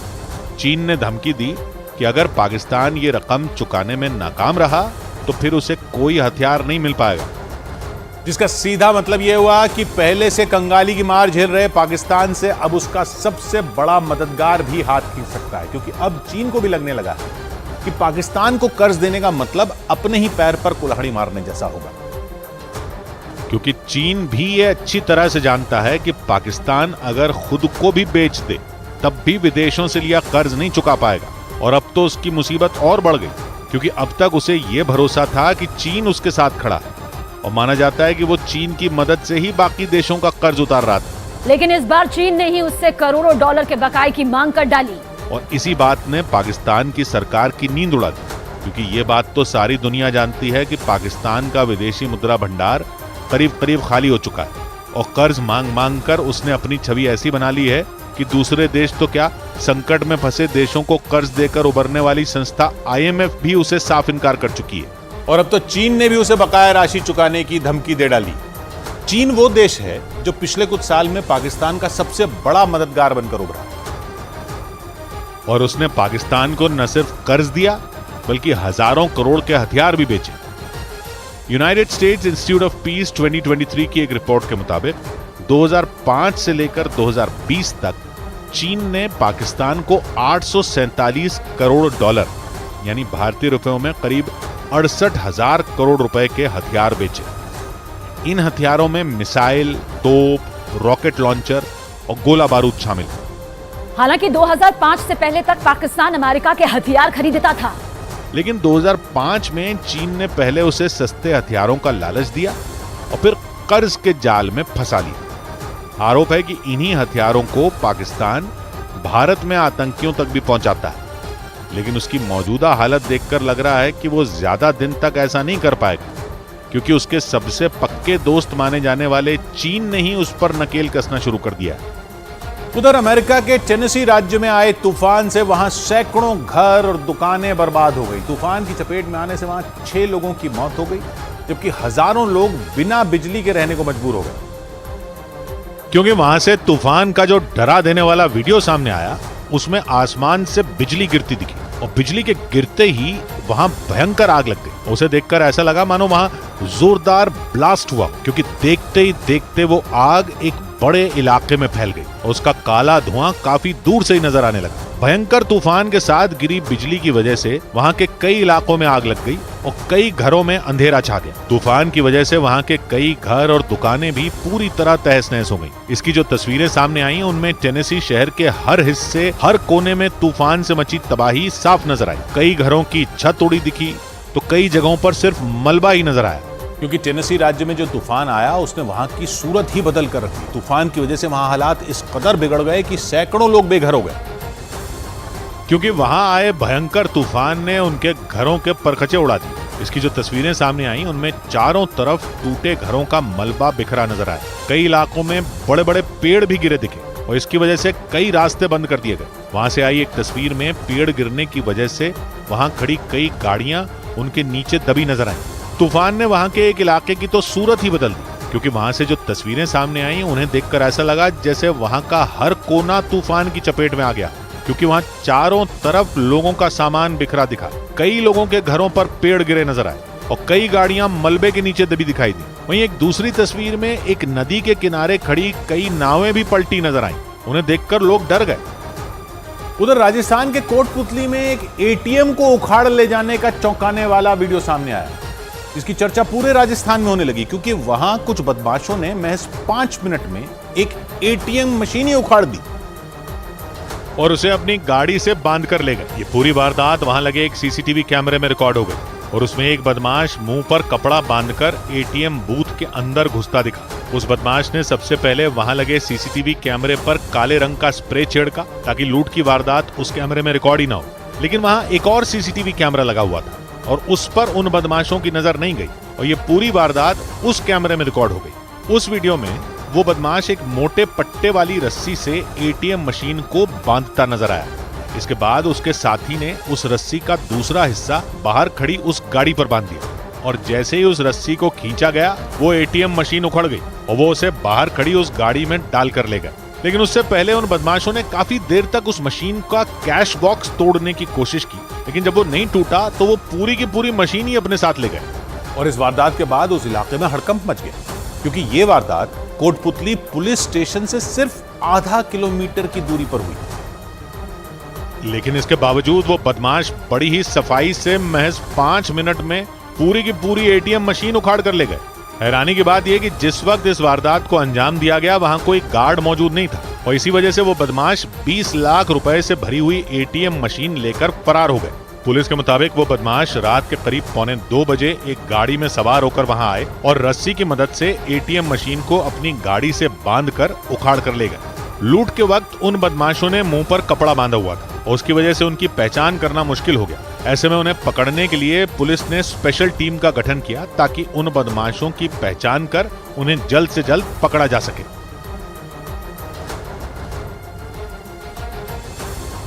और इसके बाद शेयर बाजार में आज बहुत कुछ हुआ। शेयर बाजार में आज नए रिकॉर्ड बने, क्योंकि शेयर बाजार आज दिन में 21,000 को, सेंसेक्स जो है माफ कीजिएगा, वो 70,000 को पार कर गया और निफ्टी 21,000 को पार कर गया। इतना बड़ा आज बढ़त देखने को मिली आज शेयर बाजार में। और सबसे ज्यादा तेजी एफएमसीजी, पावर, मेटल और कैपिटल गुड सेक्टर के शेयरों में देखने को मिली। फार्मा को छोड़कर बाकी सभी सेक्टर के शेयर हरे निशान पर बंद हुए, जिससे बॉम्बे स्टॉक एक्सचेंज का सेंसेक्स 102 अंक चढ़कर 69,928 पर बंद हुआ, जबकि निफ्टी 27 अंकों के उछाल के साथ 20,997 के स्तर पर पहुंच गया। और शेयर बाजार की खबर तो आपको कई जगह मिल जाएगी, लेकिन शेयर बाजार का एक्सपर्ट आपको बनाएगा सिर्फ मनी कंट्रोल प्रो। और बॉम्बे स्टॉक एक्सचेंज का सेंसेक्स पिछले 6 कारोबारी दिनों में सीधा 2,500 अंक उठ गया। तो ये ऐसे ही हवा में नहीं हुआ, इसके पीछे वजह है। आप कहेंगे कि बीजेपी चुनाव जीत गई, वही होगा, तो हां वो भी है, लेकिन दुनिया में और भी बहुत कुछ चल रहा है जो समझना जरूरी है। तो चलिए 3 बड़ी वजह समझते हैं इसकी। दिन में निफ्टी 21,000 छू गया, सेंसेक्स 70,000 के पार चला गया, ये पहली बार हुआ। और 6 कारोबारी दिन पहले सेंसेक्स 67,500 के आसपास था। तो पिछले 6 दिन में ऐसा क्या हो गया, ये 2,500 अंक ऊपर चला गया। 3 वजह दिख रही हैं। पहली, अमेरिका का जो रिजर्व बैंक है, फेडरल रिजर्व, वो पिछले कुछ समय से संकेत दे रहा था कि वहां ब्याज दरें बढ़ेंगी। अब क्या हुआ है कि वहां ये संकेत मिल रहे हैं कि वहां ब्याज दरें बढ़ेंगी नहीं, उल्टा घट सकती हैं। अब आप कहोगे इसका सेंसेक्स से क्या मतलब? वो ऐसा होता है कि जब वहां ब्याज दर नहीं बढ़ेगी तो वहां रखा पैसा, जो बड़ी बड़ी निवेश करने वाली कंपनियां होती हैं, वो वहां से पैसा निकाल कर दूसरे देशों में लगाती हैं और उसमें भारत का शेयर बाजार बढ़िया चल रहा है, तो यहां भी उनके डॉलर आना शुरू हो जाते हैं। तो ये तो हो गया पहला कारण। दूसरा ये कि हाल में जो रुपया कमजोर हुआ वो भी वजह है कि बाजार चढ़ रहा है। वो ऐसे क्योंकि विदेशी निवेशकों को उतने ही डॉलरों में अब पहले से ज्यादा शेयर मिल रहे हैं, क्योंकि अब डॉलर 83 रुपए के भी पार चला गया है। तो पहले वो $1 लगाते थे तो 80 रुपए के शेयर मिलते थे, अब 83 रुपए के शेयर मिल रहे हैं। पड़े पड़े ही विदेशी निवेशकों, यानी वहां की बड़ी बड़ी निवेश करने वाली कंपनियों के शेयर बढ़ते जा रहे हैं। तो वो और पैसा लगा रहे हैं भारत के शेयर बाजार में और बाजार और बढ़ता जा रहा है। तीसरी वजह तो आप समझते ही हैं, बीजेपी की जीत। ऐसा नहीं कि बीजेपी से बाजार को प्यार है, धंधे की बात यह है कि बाजार देखता है कि किस देश में उथल पुथल नहीं है और नहीं होने जा रही है। इन चुनावों ने बाजार को आश्वस्त कर दिया कि कोई बड़ा उलटफेर होना मुश्किल है अगले साल, यानी नीतियां स्थिर रहेंगी और काफी आगे तक का भविष्य समझा जा सकता है कई भारतीय कंपनियों का और पूरे बाजार का। बाकी दुनिया में तो आप देख ही रहे हो, कहीं जंग है तो कहीं जंग की आहट है, तो माहौल भारत के बाजार का थोड़ा स्थिर दिख रहा, इसलिए यहां लोग पैसा ज्यादा लगा रहे हैं और बाजार चढ़े जा रहा। इंकलाब अपना काम करके रहा, इंकलाब अपना काम करके रहा, बादलों में भी चांद उभर के रहा। सौबात की एक बात कही कासमी ने, रात भारी सही कटेगी जरूर, दिन कड़ा था मगर गुजर के रहा। मिलते हैं